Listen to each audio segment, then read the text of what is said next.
to take you through the asylum seeker and refugee processes in South Africa. As many of you might be aware, South Africa is a signatory of the United Nations Convention of 1951 and the OAU, or Organization of African Unity Convention, governing specific aspects of refugee problems in Africa, enacted in 1969. Under the United Nations Convention, a person deserves international protection if they qualify under the following criteria. Number one, they're running away from a country where there is war or strife. Number two, they are being persecuted for their political beliefs, religious practices and beliefs, traditional beliefs and practices, and sexual orientation. Or a person who is a dependent of someone who is seeking international protection for the reasons I've mentioned. 4 years after attainment of democracy in South Africa, the country domesticated these international agreements by enacting the Refugee Act, Act number 130 of 1998. This was followed by the Immigration Act, Act number 13 of 2004.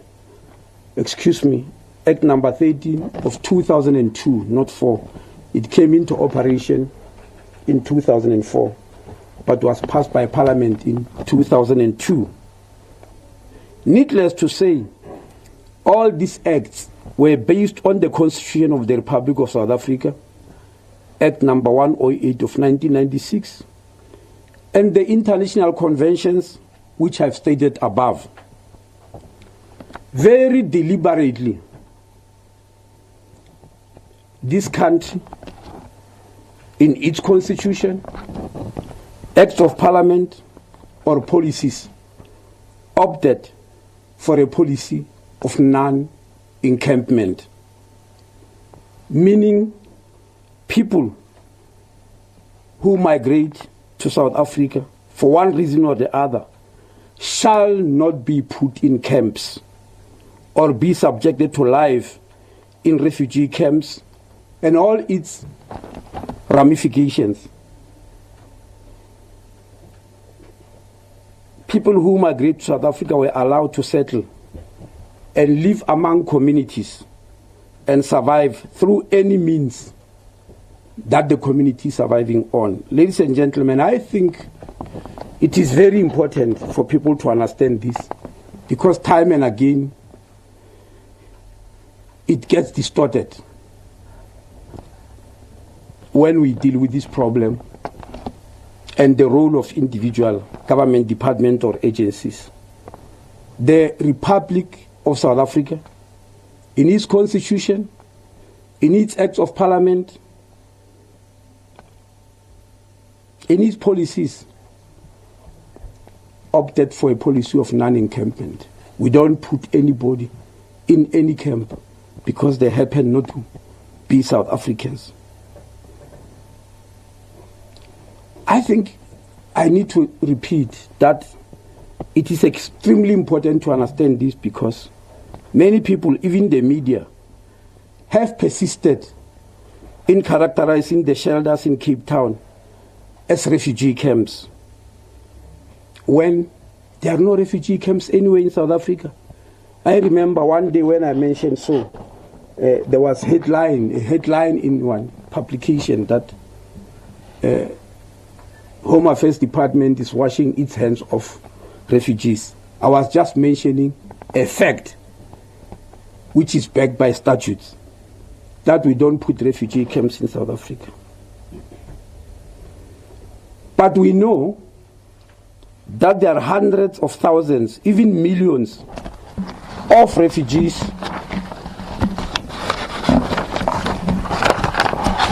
and asylum seekers living all over the cities, the farms, the rural areas, and villages of South Africa, and none of them has been subjected to any camp whatsoever. So what are we having in Cape Town? How did we develop to a situation where people in South Africa, even knowledgeable people who ought to know the law better, end up believing people are holed up in a refugee camp? Well, a group of immigrants falling in different categories of the asylum seeker and refugee regimes of the country, meaning some have earned the status of refugees and hence are under international protection. Some are asylum seekers looking for international protection, and others have come illegally in the country and are hence illegal immigrants under no legal regime. These groups I've mentioned came together and were holed up in the Methodist Church in Cape Town and claimed that they are being killed and need to be moved by United Nations to a third country of resettlement. This is how it all started in Cape Town some 2 years back. The United Nations High Commissioner for Refugees made it clear right from the onset that such a demand will never be met, because resettlement to a third country happens under international law and under certain rules and conditions, which most of the protesters, if not all, who were holed up in that church in Cape Town, did not qualify for. So during their unwelcome stay in the church, the protesters split into factions, which unfortunately started fighting each other, further complicating the already complicated situation. These factions had ring leaders who fashioned themselves as refugee leaders. One faction was led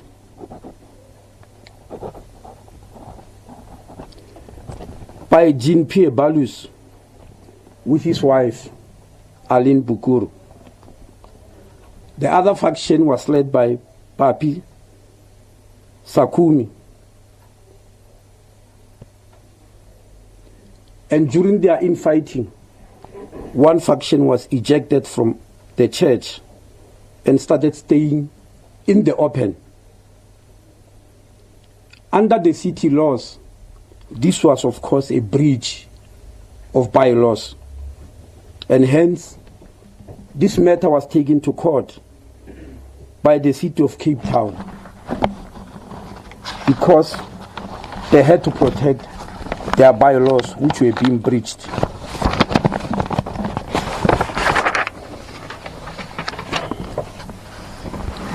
The court ruled that the protesters be removed, and the Portfolio Committee on Home Affairs, in a meeting which was also attended by whips of several political parties who are ordinarily not members of the Portfolio Committee, but came to attend this Portfolio Committee meeting because they were very angry.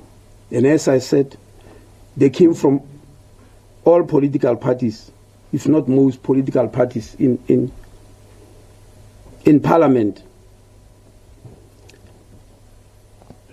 The reason of their anger was what they witnessed on the screens on television screens, which was playing itself out in court in Cape Town. I might revisit this part later.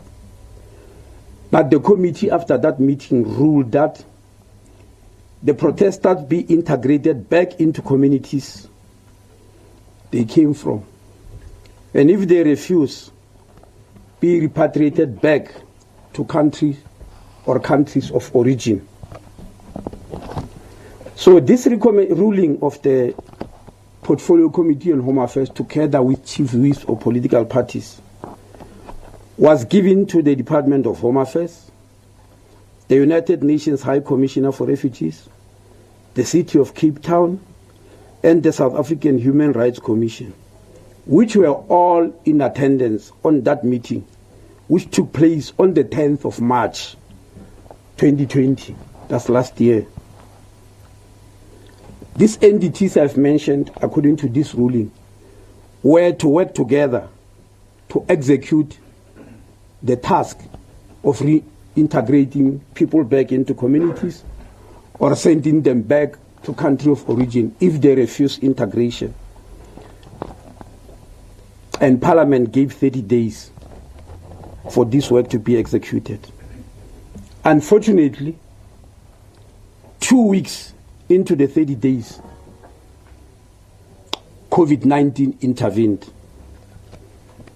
The country went into lockdown level 5 under the Disaster Management Act.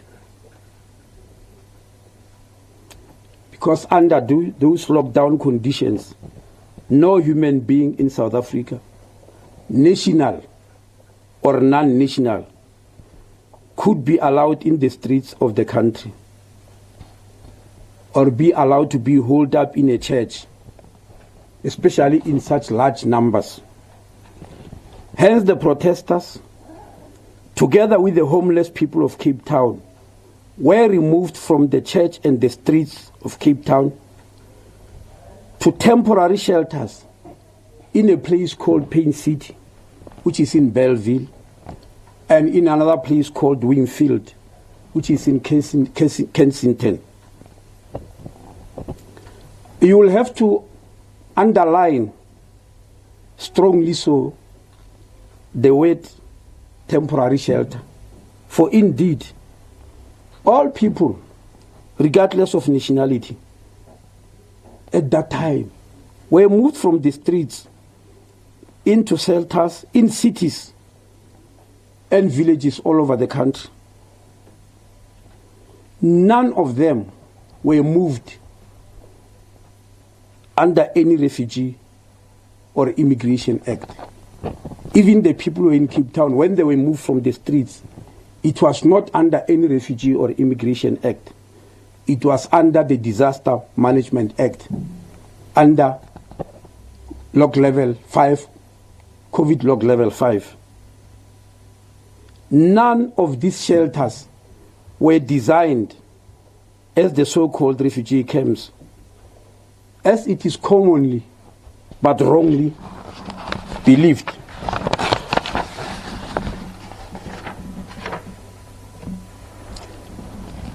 Now, when the country went down to log level 1,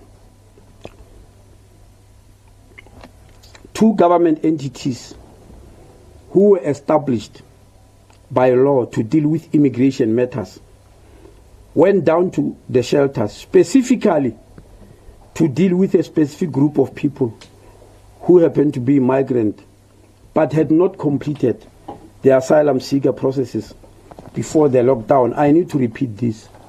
When people were sent down to shelters, some were in the process of the asylum seeker process, looking for refugee status, for asylum, and all the other statuses that are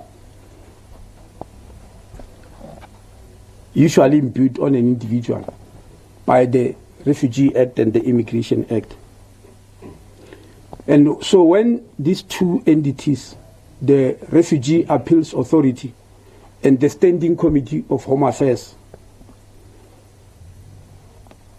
when they went down to Cape Town, they were accompanied by officials, immigration officials in the department. And there were 1,550 people occupying both shelters in Belleville and Kensington. Of these 1,580 people, 583 who who had applied for asylum seeker status were rejected. And they decided to appeal in terms of the law to the Refugee Appeals Authority. This structure I've mentioned called RASA, Refugee Appeals Authority of South Africa. 264 of these have their appeals completed either way, and the rest is still work in progress. When I say either way, I mean some were rejected, others were upheld and given the status of refugees.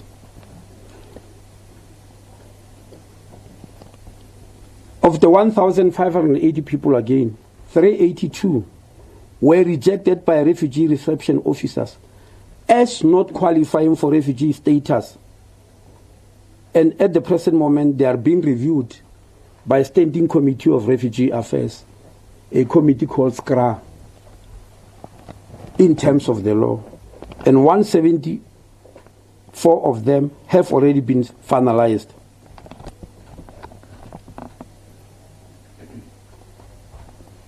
So as can be deduced from these facts, it means right from the beginning when people protested, there were people who did not qualify under any of the either the Immigration Act or the Refugee Act or even the United Nations Convention. Did not qualify for international protection.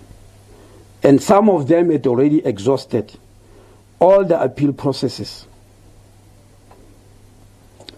And so those who have been rejected, we subjected them to the judicial system.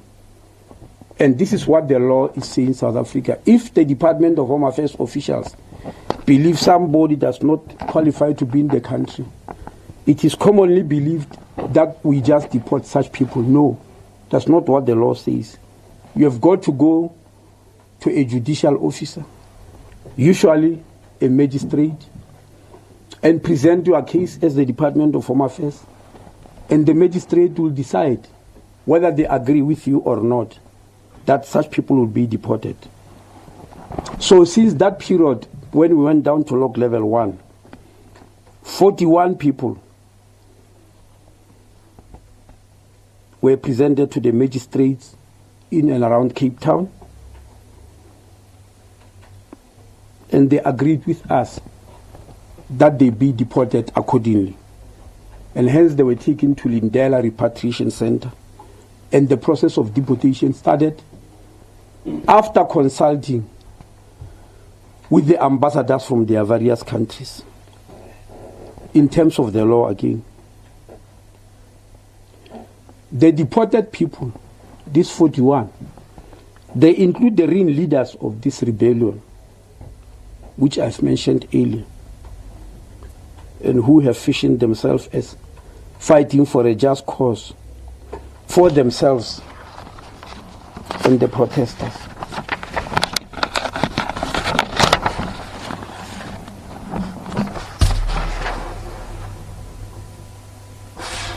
The fact that the courts agreed with us that these leaders must be deported, to us, it shows that right from the beginning, there were imposters who don't qualify for any international protection. So the deported people include, number 1, Miss Aline Bukuru, who was deported 2 weeks ago from South Africa. You'll remember her as the lady who appeared on many TV channels many times as a champion of refugees. The court agreed with us on the facts presented to them by the refugee appeals authorities. The second is Papi Sakumi, who was deported on the same day with Miss Aline Bukuru. Papi Sakumi, as I said earlier, was leading the faction which was all over the street outside the church. The first ring leader, who I did not mention, Mr. Jean-Pierre Balous, had also exhausted his appeal processes and is liable for deportation from South Africa, but is still in jail for several criminal activities. You will remember him as the man who caused mayhem in court and disrupted court proceedings where judicial officers have to scuttle for safety when he appeared in court for criminal activities. And I said earlier that I'll revisit this. It is this action in court that caused many chief whips to attend the portfolio committee meeting of Home Affairs, which they don't usually attend.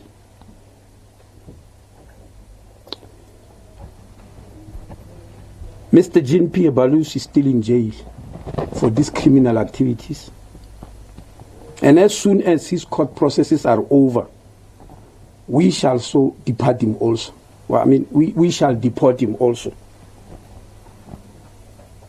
He too has appeared several times in the media as a champion of refugee rights.